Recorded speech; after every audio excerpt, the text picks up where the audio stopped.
تو علماء فرماتے پردے کی مثال بھی ایسی ہے، عورت یہ سمجھتی ہے کہ میرے اوپر سختی ہے، میرے لیے رب نے حکم دیا کہ تو با پرد ہو، نہیں، فرمایا جب عورت پردہ کرتی ہے اس کی عزت بھی محفوظ رہتی ہے، اور جو ظالم جابر ہوتا ہے بعض دفعہ با پرد عورت کو دیکھ کر اسے حیا آ جاتا ہے، یار یہ عورت ہے، پردے میں ہے، پردے میں ملبوس ہے، میں اس کی طرف دیکھوں، میں اس کی طرف نگاہ اٹھاؤں، فرمایا اسے شرم تے حیا آ جاتی ہے۔ یوں پردے والی اپنی عزت کو بھی بچا لیتی ہے اور دوسرے مسلمان کی عزت کو بھی بچا لیتی ہے۔ آپ کے گھر میں موٹر سائیکل کھڑا ہوا ہے، گھر کے اندر برتن پڑے ہوئے، کبھی بھی آپ نے نہیں دیکھا ہوگا کسی نے ان کو چھپا کے رکھا ہو، کبھی بھی آپ نے نہیں دیکھا ہوگا برتنوں کو بندہ جناب تالے میں رکھے، سبزی کو بندہ تالے میں رکھے۔ آپ کے گھر میں جو ہیرے ہیں، زیورات ہیں، جواہرات ہیں، ہمیشہ بندہ اسے جو ہے تالے کے اندر رکھتا ہے، الماری کے اندر رکھتا ہے۔ علماء فرماتے کیوں؟ فرمائے قیمتی چیزوں کو جو ہے محفوظ رکھا جاتا ہے اور غیر قیمتی چیزوں کو کھلا رکھا جاتا ہے، اور اللہ کے ہاں یہ عورت اتنی قیمتی ہے، اللہ پاک نے فرمایا اسے کپڑے کے اندر محفوظ رکھو، اسے تمہاری قیمت کی سمجھ آئے گی۔ گھر میں دودھ ہے، ہم دیکھیں باقی جتنی چیزیں ہم کھلی رکھتے ہیں، دودھ ہے تو ہم اسے ڈھانپ کے رکھتے ہیں، کیوں؟ اللہ کا نور ہے، قیمتی چیز ہے، سمجھ آئیے۔ آپ دیکھیں دنیا میں ہزاروں مسجدیں ہیں، یہ بھی مسجد ہے، سمجھ آئی، آپ کو کوئی غلاف نظر نہیں آئے گا، کوئی کپڑا نظر نہیں آئے گا، لیکن آپ جب بیت اللہ میں جائیں وہاں آپ کو ایک کپڑا چڑھا ہوا نظر آئے گا۔ دنیا کو خدا نے بتا دیا وہ اور گھر ہے، یہ بیت اللہ اللہ کا قیمتی گھر ہے، اس لیے اللہ پاک نے بیت اللہ پر غلاف چڑھانے کا حکم دے دیا۔ میں ہزاروں کتابیں ہوتی ہیں، حدیث کی کتابیں بھی ہیں، تفسیر کی کتابیں بھی ہیں، فن حدیث کی کتابیں بھی ہیں، اسماء و رجال کی کتابیں بھی ہیں، فقہ کی کتابیں بھی ہیں، ہر طرح کی کتاب ہے، لیکن کسی کتاب کے اوپر آپ کو کپڑا نظر نہیں آئے گا، لیکن جب بھی آپ قرآن کو دیکھیں گے قرآن کے اوپر آپ کو غلاف نظر آئے گا۔ دنیا کو بتانے کے لیے فرمایا وہ کتابیں عام ہیں، یہ کتاب کوئی عام نہیں، یہ خدا نے بھیجی ہے، میرے مصطفیٰ پر نازل ہونے والی قرآن ہے۔ فرمایا ہمیشہ قیمتی چیزوں کو بندہ جو ہے نا وہ سنبھال کے رکھتا ہے، محفوظ رکھتا ہے۔ یہاں سے اب اندازہ لگا لے بے پرد عورت کیسی ہے تے پردہ دار عورت کیسی ہے۔ اب جن کی معاذ اللہ مائیں بیٹیاں بے پرد ہیں، میں ان کو تنقید نہیں کر رہا، صرف اتنا بتا رہا ہوں آپ نے ہی عزت اپنی خراب کی ہوئی ہے، آپ نے ان کی عزت نہیں بنائی۔ جس دن آپ کی مائیں بیٹیاں پردے میں آ جائیں گی، اہل محلہ میں بھی عزت ہوگی، رب کے ہاں بھی عزت ہوگی، رسول اللہ کے ہاں بھی عزت ہوگی۔ اب جو پہلا اعتراض ہے ماؤں بیٹیوں کا، وہ کہتے ہیں جی پردہ جو ہے نا وہ دل کا ہوتا ہے، پردہ دل کا ہوتا ہے۔ یہ کون سا پردہ ہے کہ آپ جناب اپنا چہرہ بھی ڈھانپ لیں، آپ اپنا جناب جسم بھی ڈھانپ لیں، آپ اپنے ہاتھ بھی ڈھانپ لیں، آپ اپنے پاؤں بھی ڈھانپ لیں، انسان کا دل صاف ہونا چاہیے۔ اچھا مزے کی بات یہ ہے جس ملنگ نے نماز نہیں پڑھنی نا، ہم اسے کہتے ہیں بھائی تو نماز کیوں نہیں پڑھتا، وہ کہتے ہیں نماز دل کی ہوتی ہے۔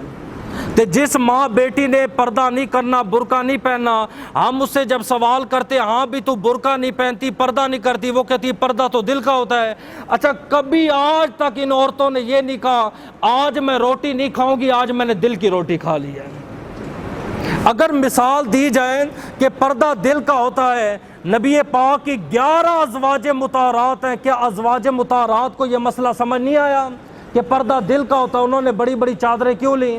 اچھا نبی پاک کی 4 بنات مطہرات ہیں، 4 صاحبزادی ہیں، چاروں صاحبزادیاں پردے میں ہیں، سمجھ آئیے؟ کیا انہیں پتہ نہیں چلا کہ پردہ جو ہے جناب دل کا ہوتا ہے، چہرے کا پردہ نہیں ہوتا؟ یہ آسمان سے اتری ہے کہ انہیں جناب علم آ گیا کہ پردہ جناب دل کا ہوتا ہے؟ ایک ہے پردہ نہ کرنا، وہ الگ بات ہے، اپنی آپ بتائیں یہ ہمارا گناہ ہے، ہمارا جرم ہے، ہم نہیں کرتی۔ ایک ہے گناہ کر کے ڈٹ جانا پھر دلیلیں دینا کہ پردہ چہرے کا نہیں، پردہ جسم کا نہیں، معاذ اللہ پردہ تو انسان کے دل کا ہوتا ہے۔ اور نبی پاک کی بارگاہ میں چلتے ہیں، پردہ کس چیز کا نام ہے؟ ایک کافرہ عورت جب میرے نبی نے اعلان نبوت کیا نا، کسی نے آ کے بتایا تمہیں پتہ ہے کہ رات کو آمنہ کے لال نے اعلان نبوت کر دیا، اس نے کہا کہ میں معاذ اللہ اس نبی کی بارگاہ میں جاؤں گی اور ایسی دلیل پیش کروں گی، ایسا سوال پیش کروں گی، معاذ اللہ میں اس نبی کو لاجواب کر دوں گی۔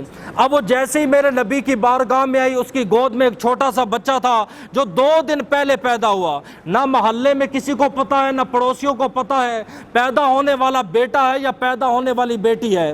جیسے ہی میرے نبی کی بارگاہ میں یہ کہتی السلام علیکم، آپ نے فرمایا وعلیکم السلام، میرے نبی نے چہرہ پھیر لیا، اس سمت کی طرف آئی میرے نبی نے اس سمت چہرہ کا لیا، سامنے سے آئی میرے نبی نے اس کی طرف پیٹھ کر لی، پیٹھ کی جانب سے آئی، میرے نبی نے سامنے کی طرف چہرہ کر دیا۔ عرض کی اللہ کے رسول میں نے سنا ہے مسلمان اپنی ماں بیٹیوں کی بڑی عزت بڑا احترام کرتے ہیں، آپ میری طرف نظر رحمت ہی نہیں فرما رہے۔ آپ نے فرمایا بیٹی تیرا لباس باریک ہے اور نبوت کو یہ گوارا نہیں اور میری غیرت گوارا نہیں کرتی، میں باریک لباس میں اپنی آنکھیں تیری طرف لگاؤں۔ آپ اندازہ لگائیں جیب پردہ دل کا نام تھا، نبی کافر کی بیٹی کو کیوں کہہ رہے ہیں؟ پھر اللہ کے رسول نے فرمایا جے مجھ سے کلام کرنا چاہتی ہے۔ آپ نے اپنی عظیم چادر اتاری، چادر اتارنے کے بعد دی، آپ نے فرمایا یہ چادر اوڑھ لو۔ ساتھ حضرت ابو بکر صدیق کھڑے رونے لگے۔ آپ نے فرمایا ابو بکر صدیق تجھے کیا ہوا؟ عرض کی اللہ کے رسول اتنی عظیم چادر ہے، رب نے اس چادر کی قسم قرآن میں اٹھائی ہے، آپ نے یہ چادر کافر بیٹی کو دے دی ہے۔ آپ نے فرمایا یہ کون ہے؟ آقا بیٹی ہے۔ آپ نے فرمایا بیٹی بیٹی ہوتی ہے، چاہے مسلمان کی ہو چاہے کافر کی ہو۔ آپ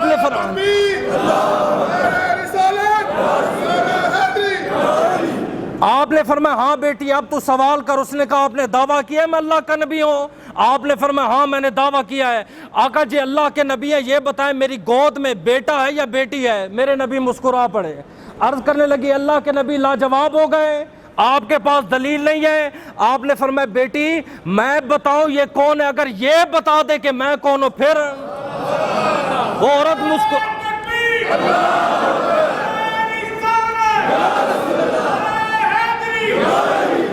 مسکرا پڑی، عورت مسکرا پڑی، عرض کیا آقا 2 دن کا دودھ پیتا بچہ ہے، اور 2 دن کے دودھ پیتا بچہ بھی کبھی بولا ہے؟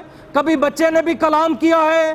آپ نے اس بچے کی طرف اشارہ کیا، آپ نے فرمایا یا بنیا من انت، بتا میں کون ہوں؟ اس نے ماں کی گود میں کہا اشہد ان لا الہ الا اللہ و اشہد ان محمد رسول اللہ۔